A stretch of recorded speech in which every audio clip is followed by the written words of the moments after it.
اس کے بعد کی آیات میں اللہ تبارک و تعالی نے یہودیوں، عیسائیوں اور مکہ مکرمہ کے بت پرستوں یا عرب کے بت پرستوں کی کچھ خصوصی برائیاں بیان فرمائی ہیں، اور بعض ان میں سے ایسی ہیں جو ان سب میں مشترک ہیں، اور بعض ان میں ایسی ہیں جو ان میں سے کسی خاص گروہ کے تعلق رکھتی ہیں۔ چنانچہ اگلی آیات میں اللہ تبارک و تعالی نے یہ ذکر فرمایا ہے، اعوذ باللہ من الشیطان الرجیم، بسم اللہ الرحمن الرحیم، ومن اظلم ممن منع مساجد اللہ ان یذکر فیہا اسمہ وسعى فی خرابها اولئک ما کان لهم ان يدخلوها الا خائفین لهم فی الدنیا خزی ولهم فی الآخرة عذاب عظیم وللہ المشرق والمغرب فَأَيْنَمَا تُوَلُّوا فَثَمَّ وَجْهُ اللَّهِ إِنَّ اللَّهَ وَاسِعٌ عَلِيمٌ وَقَالُوا اتَّخَذَ اللَّهُ وَلَدًا سُبْحَانَهُ بَل لَّهُ مَا فِي السَّمَاوَاتِ وَالْأَرْضِ كُلٌّ لَّهُ قَانِتُونَ بَدِيعُ السَّمَاوَاتِ وَالْأَرْضِ وَإِذَا قَضَىٰ أَمْرًا فَإِنَّمَا يَقُولُ لَهُ كُن فَيَكُونُ وقال الذين لا يعلمون لولا يكلمنا الله أو تأتينا آية كذلك قال الذين من قبلهم مثل قولهم تشابهت قلوبهم قد بينا الآيات لقوم يوقنون إنا أرسلناك بالحق بشيرا ونذيرا ولا تسأل عن أصحاب الجحيم وَلَن تَرْضَىٰ عَنكَ الْيَهُودُ وَلَا النَّصَارَىٰ حَتَّىٰ تَتَّبِعَ مِلَّتَهُمْ قُلْ إِنَّ هُدَى اللَّهِ هُوَ الْهُدَىٰ وَلَئِنِ اتَّبَعْتَ أَهْوَاءَهُم بَعْدَ الَّذِي جَاءَكَ مِنَ الْعِلْمِ مَا لَكَ مِنَ اللَّهِ مِن وَلِيٍّ وَلَا نَصِيرٍ۔ ان آیات کا ترجمہ یہ ہے کہ اور اس شخص سے بڑا ظالم کون ہوگا جو اللہ کی مسجدوں پر اس بات کی بندش لگا دے کہ ان میں اللہ کا نام لیا جائے اور ان کو ویران کرنے کی کوشش کرے۔ ایسے لوگوں کو یہ حق نہیں پہنچتا کہ وہ ان مسجدوں میں داخل ہوں مگر ڈرتے ہوئے۔ ایسے لوگوں کے لیے دنیا میں رسوائی ہے اور انہی کو آخرت میں عذاب ہوگا۔ اور مشرق و مغرب سب اللہ ہی کی ہیں، لہذا جس طرف بھی تم رخ کرو گے وہیں اللہ کا رخ ہے۔ بے شک اللہ بہت وسعت والا، بڑا علم رکھنے والا ہے۔ یہ لوگ کہتے ہیں کہ اللہ نے کوئی بیٹا بنایا ہوا ہے، حالانکہ اس کی ذات اس قسم کی چیزوں سے پاک ہے، بلکہ آسمانوں اور زمین میں جو کچھ بھی ہے اسی کا ہے، سب کے سب اس کے فرما بردار ہیں۔ وہ آسمانوں اور زمین کا موجد ہے، اور جب وہ کسی بات کا فیصلہ کرتا ہے تو اس کے بارے میں بس اتنا کہتا ہے کہ ہو جا، چنانچہ وہ ہو جاتی ہے۔ اور جو لوگ علم نہیں رکھتے وہ کہتے ہیں کہ اللہ ہم سے کیوں بات نہیں کرتا، یا ہمارے پاس کوئی نشانی کیوں نہیں آتی۔ جو لوگ ان سے پہلے گزرے ہیں وہ بھی اس طرح کی باتیں کہتے تھے جیسی یہ کہتے ہیں۔ ان سب کے دل ایک جیسے ہیں۔ حقیقت یہ ہے کہ جو لوگ یقین کرنا چاہیں ان کے لیے ہم نشانیاں پہلے ہی واضح کر چکے ہیں۔ اے پیغمبر، بے شک ہم نے تمہیں کو حق دے کر اس طرح بھیجا ہے کہ تم جنت کی خوشخبری دو اور جہنم سے ڈراؤ، اور جو لوگ اپنی مرضی سے جہنم کا راستہ اختیار کر چکے ہیں ان کے بارے میں آپ سے کوئی باز پرس نہیں ہوگی۔ اور یہود و نصارہ تم سے اس وقت تک ہرگز راضی نہیں ہوں گے جب تک تم ان کے مذہب کی پیروی نہیں کرو گے۔ کہہ دو کہ حقیقی ہدایت تو اللہ ہی کی ہدایت ہے، اور تمہارے پاس وحی کے ذریعے جو علم آ گیا ہے، اگر کہیں تم نے اس کے بعد بھی ان لوگوں کی خواہشات کی پیروی کر لی تو تمہیں اللہ سے بچانے کے لیے نہ کوئی حمایتی ملے گا نہ کوئی مددگار۔ ان آیتوں میں اللہ تبارک و تعالی نے پہلی آیت میں پچھلے تینوں گروہوں کی ایک مشترک خرابی بیان فرمائی ہے کہ ایک طرف تو یہ لوگ اپنے آپ کو افضل سمجھتے ہیں۔ یہود اور نصارہ کی بات پیچھے آئی ہے کہ انہوں نے کہا ہے کہ جنت میں ہمارے سوا کوئی داخل نہیں ہوگا، اور مشرکین مکہ اپنے آپ کو کعبے کے پاسبان ہونے کے لحاظ سے افضل قرار دیتے ہیں۔ لیکن ان کی حالت یہ ہے کہ یہ سب کسی نہ کسی مرحلے پر اللہ کی مسجدوں، اللہ تبارک و تعالیٰ کی عبادت گاہوں کی توہین کے مرتکب ہوئے ہیں، اور لوگوں کو اللہ تعالیٰ کی عبادت گاہ میں جانے سے انہوں نے روکا ہے۔ مثلا عیسائیوں نے شاہد تیتوس کے زمانے میں بیت المقدس پر حملہ کر کے اسے تخت و تاراج کیا تھا۔ اب یہ خود عیسائی تھے اور بیت المقدس کو تخت و تاراج کر رہے تھے، اس کو لوٹ رہے تھے، اس کو برباد کر رہے تھے۔ اسی طرح ابرہہ ایک عیسائی تھا اور یہ کہتا تھا کہ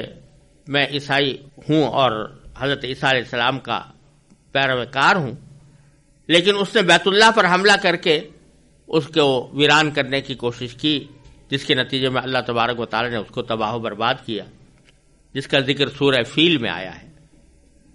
اسی طرح مکہ مکرمہ کے مشرک لوگ مسلمانوں کو مسجد حرام میں نماز پڑھنے سے روکتے تھے۔ خود نبی کریم سرور دو عالم صلی اللہ علیہ وسلم کو وہاں نماز پڑھنے سے روکا گیا، آپ کو تکلیفیں پہنچائی گئیں۔ اور یہودیوں نے بیت اللہ شریف کے تقدس سے انکار کر کے عملاً لوگوں کو اس کی طرف رخ کرنے سے روکا۔ حالانکہ یہودی حضرت ابراہیم علیہ السلام کو مانتے ہیں اور بیت اللہ حضرت ابراہیم علیہ السلام کا تعمیر کیا ہوا تھا، لیکن وہ اس کی کوئی حرمت ماننے کو تیار نہیں تھے، اور چنانچہ جب مسلمانوں نے بیت اللہ کی طرف رخ کیا تو اس پر وہ اعتراض کرتے تھے کہ یہ بیت المقدس کے بجائے بیت اللہ کی طرف رخ کیے ہوئے ہیں۔ تو یہ سارے کے سارے لوگ کسی نہ کسی وقت میں اللہ کی مسجدوں اور عبادت گاہوں سے لوگوں کو روکنے کے گناہ میں مبتلا رہے ہیں۔ قرآن کریم فرماتا ہے کہ ایک طرف ان میں سے ہر ایک کا دعویٰ یہ ہے کہ تنہا وہی جنت کا حقدار ہے، اور دوسری طرف ان کی حالت یہ ہے کہ وہ اللہ کی عبادت میں رکاوٹ ڈالنے یا عبادت گاہوں کو ویران کرنے کے درپے ہیں۔ تو اس لیے اللہ تعالیٰ فرماتے ہیں وَمَنْ أَظْلَمُ مِمَّنْ مَنَعَ مَسَاجِدَ اللَّهِ، اس شخص سے بڑا ظالم کون ہوگا جو اللہ کی مسجدوں پر بندش عائد کرے، بندش لگائے، ان یذکر فیہا اسمہ، اس بات پر بندش لگائے کہ ان مسجدوں میں اللہ کا نام لیا جائے، اور وسعی فی خرابہا، اور جو ان کی تخریب یا ان کو ویران کرنے کی کوشش کرے، اس سے بڑا ظالم کون ہوگا۔ اور اس میں اللہ تبارک و تعالی نے تینوں گروہوں کی اس برائی کا بیان فرما دیا کہ یہ اپنے آپ کو افضل سمجھنے کے باوجود اللہ تعالیٰ کی عبادت گاہوں کو ویران کرنے کی کوشش کرتے رہے ہیں، لوگوں کو وہاں جانے سے روکنے کی بھی کوشش کرتے رہے ہیں۔ اور اس کے مقابلے میں اللہ تبارک و تعالیٰ نے اسلام میں یہ حکم دیا ہے کہ کسی عبادت گاہ کو تم اپنی طرف سے ڈھاؤ نہیں۔ چنانچہ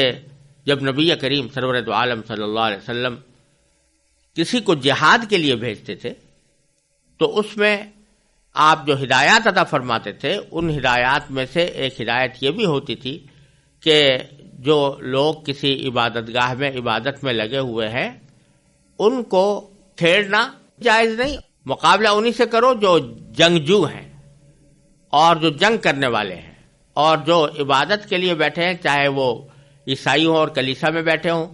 یا یہودی ہوں سناگوگ میں بیٹھے ہوں، تو ان کو چھیڑنا ان کو بھی جائز نہیں، اور ان کے عبادت گاہوں کو بلا ضرورت اس کے اوپر حملہ کرنا بھی جائز نہیں، یہاں تک کہ اگر کسی جگہ مسلمان فتح پالے اور اس فتح پانے کے بعد وہاں کے باشندوں سے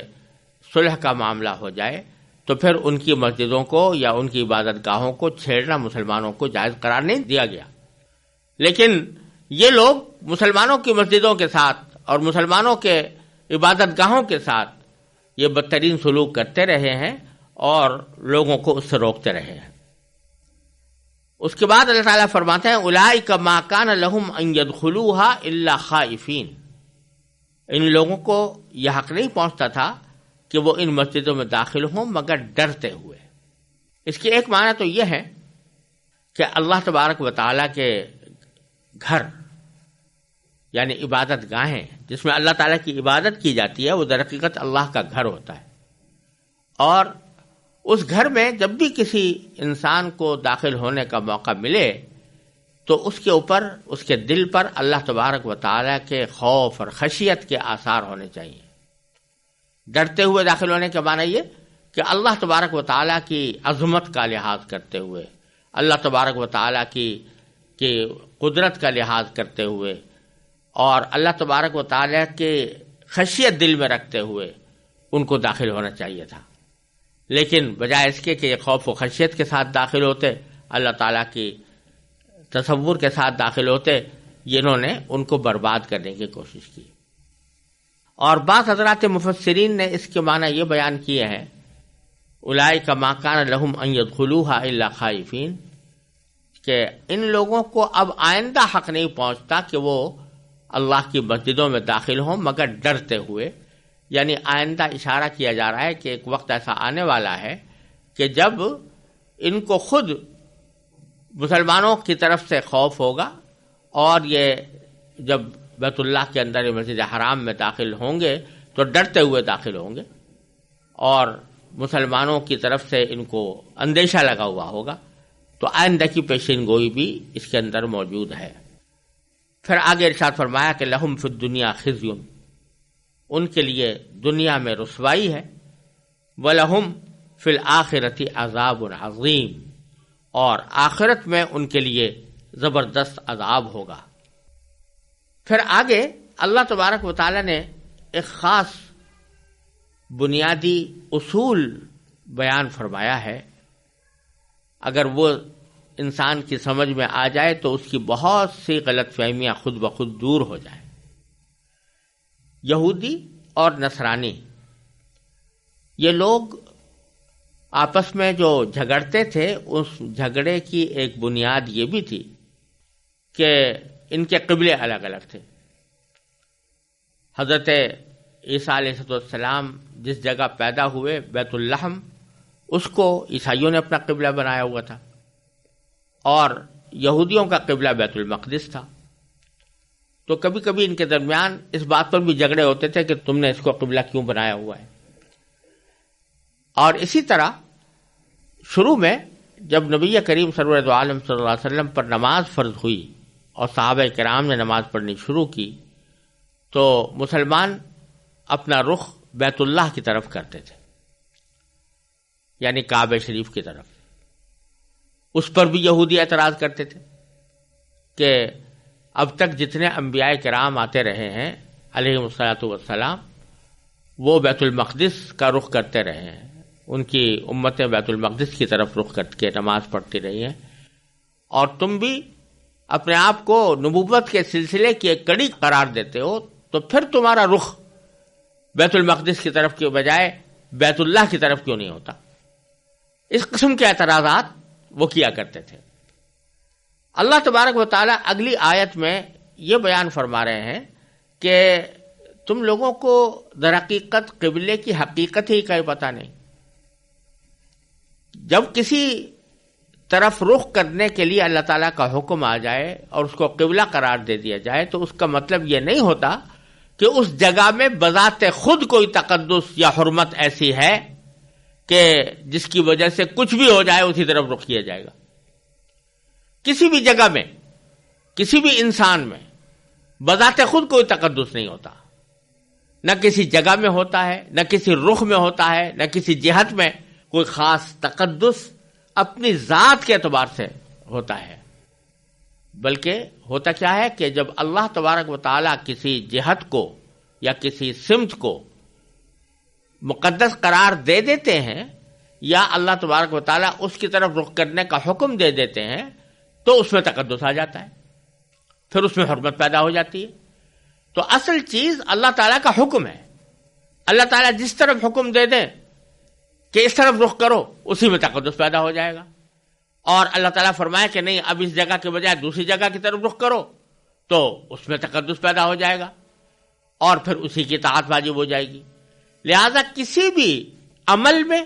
یا کسی جہت میں یا کسی سمت میں یا کسی جگہ میں اپنا ذاتی تقدس کوئی نہیں ہے، جو کچھ ہے وہ اللہ تبارک و تعالیٰ کے حکم کی بنا پر ہے۔ لہذا اس پر جھگڑنا کہ اللہ تعالیٰ نے اگر حکم دے دیا کہ بیت المقدس کے بجائے بیت اللہ کی طرف رخ کرو تو اس پر جھگڑنا کہ یہ تم نے کیوں اس بیت المقدس کی بے حرمتی کی اور معاذ اللہ اس کے تقدس کو پامال کیا، یہ بات نہیں ہے، بلکہ بات یہ ہے کہ اللہ تعالیٰ نے پہلے بیت المقدس کی طرف رخ کرنے کا حکم دیا ہوا تھا، اب مسلمانوں کو بیت اللہ کی طرف رخ کرنے کا حکم دے دیا ہے، تو اللہ تبارک و تعالیٰ کے حکم کی تعمیل اصل چیز ہے، نہ یہ کہ کسی خاص جگہ یا کسی خاص جہت میں اپنا ذاتی کوئی تقدس رکھا ہے۔ اور خاص طور سے اس لیے بھی کہ اللہ تبارک و تعالیٰ تو کسی جہت سے سمت سے ماورا ہے، وہ جہت اور سمت سے منزہ ہے، وہ ہر جگہ ہے۔ چنانچہ اللہ تعالیٰ فرماتے ہیں وَلِلَّهِ الْمَشْرِقُ وَالْمَغْرِبُ، اللہ ہی کی ہے مشرق بھی اور مغرب بھی، فَأَيْنَمَا تُوَلُّوا، لہذا جس طرف بھی تم رخ کرو گے فَثَمَّ وَجْهُ اللَّهِ، تو وہیں اللہ کا بھی رخ ہے۔ بتلانا یہ منظور ہے کہ اپنی ذات میں اس کسی جہت کے اندر کوئی تقدس یا حرمت نہیں ہے۔ جب اللہ تبارک و تعالیٰ کسی جہت کی طرف حکم دے دیتے ہیں تو پھر اللہ تبارک و تعالیٰ کے اس حکم کی وجہ سے تقدس آتا ہے۔ اللہ تعالیٰ تو ہر جگہ موجود ہے، ہر سمت میں ہے۔ یہ نہیں کہہ سکتے کہ اگر قبلہ مغرب کی جانب ہے تو اللہ تعالیٰ مغرب کی طرف ہے، یا قبلہ اگر مشرق کی طرف ہو کہیں تو اس کا مطلب یہ نہیں کہ اللہ تعالیٰ مشرق کی طرف ہے، بلکہ وہ تو ہر جگہ ہے۔ جیسے نور پھیلا ہوا ہوتا ہے، اس کی کوئی جہت نہیں ہوتی، وہ اسی طریقے سے اللہ تبارک و تعالیٰ کی کوئی جہت نہیں، کوئی سمت نہیں، وہ ہر جگہ موجود ہیں۔ لہذا اصل بات تو یہ ہے کہ جس طرف بھی رخ کر لو اللہ تعالیٰ کی طرف رخ ہو سکتا ہے، لیکن اللہ تبارک و تعالیٰ بعض اوقات اپنی طرف متوجہ کرنے کے لیے کسی خاص سمت کو متعین فرما دیتے ہیں کہ اس طرف رخ کرو، تو وہ اللہ تعالیٰ کے حکم کی وجہ سے وہ سمت قبلہ بن جاتی ہے۔ تو اب اگر وہی اللہ تعالیٰ کسی وقت اس میں تبدیلی پیدا فرما دے اور کہے کہ اب بیت المقدس کے بجائے بیت اللہ کی طرف قبلہ کرو اور رخ کرو، تو وہی قبلہ بن جائے گی۔ تو اس لیے اینما تولوا فثم وجہ اللہ کے معنی یہ ہے کہ جب ہر جگہ اللہ تعالیٰ موجود ہے تو وہ جس سمت میں بھی چاہے تمہیں رخ کرنے کا حکم دے سکتا ہے، اس کی طرف رخ کر سکتے ہو۔ چنانچہ اسی کا نتیجہ ہے کہ اسی آیت کے تحت یہ بات بھی نبی کریم سرور دو عالم صلی اللہ علیہ وسلم کے ارشادات سے واضح ہوتی ہے کہ اگر فرض کرو کسی ایسی جگہ انسان پہنچا ہوا ہے جہاں اس کو قبلے کی سمت یقینی طور پر معلوم نہیں ہے، فرض کرو صحرا میں ہے، کوئی بتانے والا بھی نہیں ہے، کوئی ایسا آلہ بھی نہیں ہے جس سے وہ یہ پتہ لگا سکے کہ قبلہ کس طرف ہے، اس کو ستاروں سے بھی پتہ لگانا ممکن نہیں ہوتا، سورج سے بھی پتہ لگانا ممکن نہیں ہوتا، عام آدمی ہے۔ تو ایسی صورت میں اللہ تبارک و تعالیٰ کی طرف سے حکم یہ ہے کہ ایسی صورت میں انسان اپنی سی کوشش کر لے، جس کو اصطلاح میں تحری کہتے ہیں، یعنی اپنی سی کوشش کر لے یہ معلوم کرنے کی کہ قبلہ کس سمت میں ہے، خود اپنا ذہن دوڑائے، سورج کے لحاظ سے، چاند کے لحاظ سے، ستاروں کے لحاظ سے، یا اور کوئی اور طریقہ اختیار کر کے کوشش کرے کہ قبلے کی صحیح سمت معلوم ہو جائے۔ کوشش کرنے کے بعد فرض کیجئے کہ وہ ایک نتیجے پر پہنچا کہ قبلہ میرے دائیں جانب ہے، اور وہ دائیں جانب رخ کر کے اسے نماز ادا کر لی، تو اللہ تبارک و تعالیٰ کی طرف سے حکم یہ ہے کہ وہ نماز ہو گئی۔ یہاں تک کہ اگر نماز ختم ہونے کے بعد اس کو پتہ بھی چلے کہ صحیح قبلہ کچھ اور تھا اور میں نے کسی اور طرف رخ کر کے نماز پڑھ لی ہے تو تمام فقہاء کرام اس بات پر متفق ہیں کہ اس کی نماز ہو گئی، اس کو دہرانے کی ضرورت نہیں۔ کیوں؟ اس لیے کہ اینما تولوا فثم وجہ اللہ، جس طرف بھی رخ کر لو اللہ تعالیٰ کا رخ اس طرف ہے۔ تو اللہ تعالیٰ نے البتہ آسانی کی خاطر تمہیں ایک جہت کی طرف متحد ہونے کی خاطر ایک قبلہ بنا دیا ہے، لیکن وہ قبلہ بھی اس طرح ہے کہ جب تک وہ معلوم ہو اس وقت تک اس کی طرف رخ کرو، اور جب اس کا صحیح تعین نہ ہو سکے اور اپنی طرف سے تم نے کوشش کر لی ہو تو جس طرف بھی رخ کر کے نماز پڑھ لو گے نماز تمہاری ہو جائے گی، بعد میں دہرانے کی بھی ضرورت نہیں ہے، اگرچہ یقین ہو کہ میں نے غلط سمت میں نماز پڑھی ہے۔ اسی طرح نفلی نمازوں کے اندر بھی اگر کوئی شخص سواری پر سفر کر رہا ہے، سفر کے دوران وہ فرض کیجئے کسی ریل میں ہے، ہوائی جہاز میں ہے، بس میں ہے، یا کسی جانور کے اوپر سفر کر رہا ہے، گھوڑے پر یا خچر پر، تو جس طرف بھی سواری جا رہی ہے اسی طرف رخ کر کے اگر وہ نفلی نماز پڑھنا چاہے تو نفلی نماز کی اجازت ہے۔ اسی لیے کہ فَإِنَّمَا تُوَلُّوا فَثَمَّ وَجْهُ اللَّهِ، جس طرف بھی رخ کر لو گے اللہ تعالیٰ کا رخ ہے۔ تو اللہ تعالیٰ نے نفلی نماز کے اندر یہ چھوٹ دے رکھی ہے کہ کسی طرف بھی رخ کر سکتے ہو، اس میں